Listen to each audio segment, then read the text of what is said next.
दिल्ली के मुख्यमंत्री अरविंद केजरीवाल की नियमित जमानत याचिका पर दिल्ली हाईकोर्ट ने आज अपना फैसला सुरक्षित रख लिया। इससे पहले दिल्ली हाईकोर्ट इस मामले में अरविंद केजरीवाल की अंतरिम जमानत याचिका और उनकी गिरफ्तारी के खिलाफ दाखिल याचिका पर भी अपना फैसला सुरक्षित रख चुका है। यानी अब दिल्ली हाईकोर्ट को 3 फैसले अरविंद केजरीवाल के मामले में सुनाने हैं, जो तीनों ही सीबीआई से मुतल्लिक है। पहला, जो अरविंद केजरीवाल ने सीबीआई द्वारा उनकी गिरफ्तारी की गई थी उसे चुनौती दी थी, वो कोर्ट ने 17 जुलाई को सुरक्षित रखा था। उसी दिन अरविंद केजरीवाल की अंतरिम जमानत याचिका भी कोर्ट ने सुरक्षित रख लिया था फैसला, और आज कोर्ट ने उनकी नियमित जमानत याचिका पर भी फैसला सुरक्षित रख लिया। आज की सुनवाई के दौरान सीबीआई की तरफ से अरविंद केजरीवाल को इस पूरे घोटाले का सूत्रधार बताया गया। सीबीआई के वकील ने कहा कि अरविंद केजरीवाल इस मामले के सूत्रधार हैं और उन्हें उस समय गिरफ्तार किया गया जब सीबीआई को लगा कि उनकी गिरफ्तारी जरूरी है। सीबीआई ने यह भी कहा कि जो भी शराब नीति बनाई गई थी वो अरविंद केजरीवाल की जानकारी में बनाई गई थी और अरविंद केजरीवाल को उसकी पूरी जानकारी थी।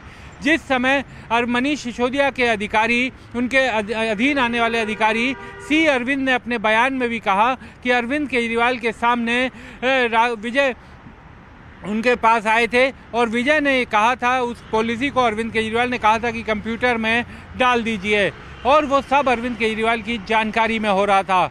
ये भी कहा सीबीआई ने कि जो पैसा था उसको रिकवर करना, खर्च होने के बाद रिकवर करना बहुत मुश्किल होता है, लेकिन गोवा के चुनाव में उस पैसे का इस्तेमाल किया गया। उम्मीदवारों को कहा गया था कि आपको 90 लाख रुपए दिए जाएंगे, और अरविंद केजरीवाल ने उनको ये भी कहा था कि आप चुनाव लड़िए, पैसों की चिंता मत कीजिए। इसके बाद अभिषेक मनु सिंघवी, जो अरविंद केजरीवाल के वकील हैं, उन्होंने बहुत ही संक्षिप्त आज अपनी दलीलें कोर्ट के सामने रखी। अभिषेक मनु सिंघवी ने एक बार फिर कहा कि अरविंद केजरीवाल की सीबीआई के मामले में गिरफ्तारी इंश्योरेंस अरेस्ट है। दरअसल वो ये बार बार कह रहे हैं कि ईडी के मामले में जब ये साफ हो गया कि अरविंद केजरीवाल को जमानत मिल सकती है और वो बाहर आ सकते हैं, तो सीबीआई ने अचानक से उन्हें गिरफ्तार किया। अरविंद केजरीवाल की तरफ से अभिषेक मनु सिंघवी ने आज फिर इस टर्म का इस्तेमाल किया और ये कहा कि अरविंद केजरीवाल की गिरफ्तारी सिर्फ इंश्योरेंस अरेस्ट थी। उन्होंने कहा कि सीबीआई ने 1 साल पहले उन्हें 160 सीआरपीसी का नोटिस दिया, जो गवाहों को दिया जाता है। अरविंद केजरीवाल पूछताछ में शामिल भी हुए, उसके बाद पूरे साल उन्हें कोई नोटिस नहीं दिया गया, और जब उन्हें अचानक से ईडी के मामले में जमानत मिलने वाली थी, तो सीबीआई ने अचानक उन्हें गिरफ्तार कर लिया। उन्होंने ये भी कहा कि सीबीआई के पास अब तक इस मामले में केवल सुनी सुनाई बातें हैं, कोई भी तथ्य या नया सबूत सीबीआई सामने 2 साल के अंदर नहीं ला पाई है। उन्होंने ये भी कहा, बेहद ही सनसनीखेज तरीके से उन्होंने कहा कि अरविंद केजरीवाल को बार बार ये कहते हैं कि एक्साइज पॉलिसी पर उन्होंने हस्ताक्षर किए। हाँ, उन्होंने साइन किए, लेकिन उनके साथ दिल्ली के तत्कालीन मुख्य सचिव, दिल्ली के तत्कालीन उपराज्यपाल ने भी साइन किए थे। करीब 15 लोगों ने साइन किए थे, तो क्या बाकियों को आरोपी बनाया गया? इस पर सीबीआई के वकील ने आपत्ति जताई। उन्होंने कहा कि एलजी का नाम केवल मामले को सनसनीखेज बनाने के लिए लिया जा रहा है, लेकिन सिंघवी ने बाकायदा उनका आज नाम लिया। ये बात कई बार आम आदमी पार्टी के नेता, प्रवक्ता बोलते रहते हैं कि एलजी ने भी उस पर साइन किया था, लेकिन आरोपी केवल अरविंद केजरीवाल को बनाया गया। इस मामले में अब दिल्ली हाईकोर्ट ने दोनों पक्षों की दलीलें सुनने के बाद अपना फैसला सुरक्षित रख लिया है। अरविंद केजरीवाल के खिलाफ 2 मामले दर्ज हैं, एक ईडी का और एक सीबीआई का, दिल्ली शराब नीति के मामले में। तो इस मामले में 2 मामले दर्ज हैं, एक ईडी का, एक सीबीआई का। ईडी के मामले में सुप्रीम कोर्ट ने उन्हें इंटरिम जमानत दे दी थी, यानी अंतरिम जमानत दे दी थी, और सीबीआई के मामले में अब उनकी जमानत याचिका पर फैसला सुरक्षित हो गया है।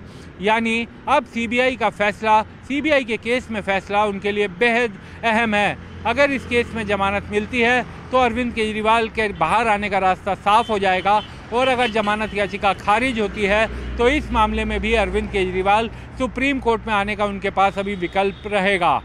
इसके अलावा आज सुप्रीम कोर्ट में मनीष सिसोदिया की जमानत याचिका पर भी सुनवाई थी।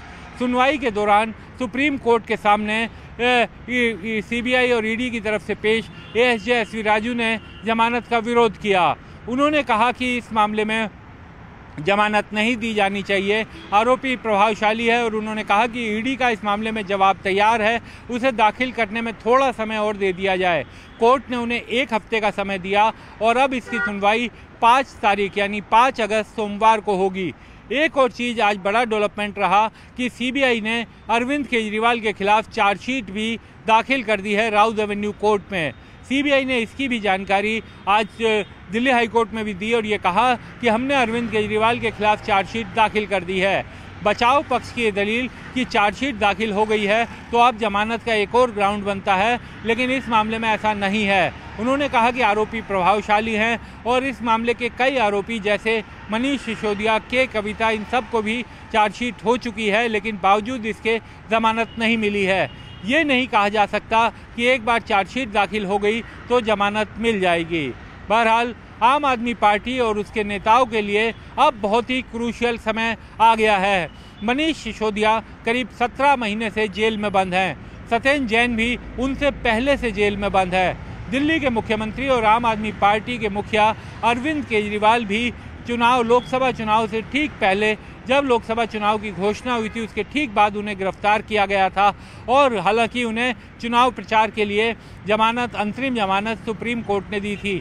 अब उनकी रेगुलर बेल एप्लीकेशन और उनकी इंटरिम बेल एप्लीकेशन दोनों पर फैसला दिल्ली हाई कोर्ट में सुरक्षित है। सीबीआई के मामले में गिरफ्तारी को भी उन्होंने चुनौती दी है, वो भी सुरक्षित है। एक खास बात कि अरविंद केजरीवाल ने इस सीबीआई के मामले में जमानत के लिए निचली अदालत में याचिका दाखिल नहीं की, वो सीधा हाई कोर्ट में याचिका लेकर आए थे और हाई कोर्ट में सीबीआई ने इस बात पर भी आपत्ति जताई थी। सीबीआई का ये कहना था कि जमानत के लिए पहले निचली अदालत में जाना चाहिए था, लेकिन अरविंद केजरीवाल के वकीलों की दलील थी कि कई फैसलों में सुप्रीम कोर्ट भी कह चुका है कि जमानत के लिए सीधा हाई कोर्ट में आ सकते हैं। बहरहाल अब अरविंद केजरीवाल की याचिका पर 3 याचिकाओं पर दिल्ली हाई कोर्ट का फैसला सुरक्षित है। पहला उनकी गिरफ्तारी को लेकर, दूसरा उनकी अंतरिम जमानत और तीसरा अरविंद केजरीवाल दिल्ली के मुख्यमंत्री की नियमित जमानत याचिका। अगर इस मामले में उन्हें सीबीआई के मामले में जमानत मिलती है तो उनके सामने जेल से बाहर आने का रास्ता खुल जाएगा, क्योंकि सुप्रीम कोर्ट ईडी के मामले में उन्हें इंटरिम बेल दे चुकी है और अगर उन्हें जमानत नहीं मिलती है तो उन्हें सुप्रीम कोर्ट आना पड़ेगा। तो ये अरविंद केजरीवाल के मुकदमे के लिए आज का दिन बहुत अहम था।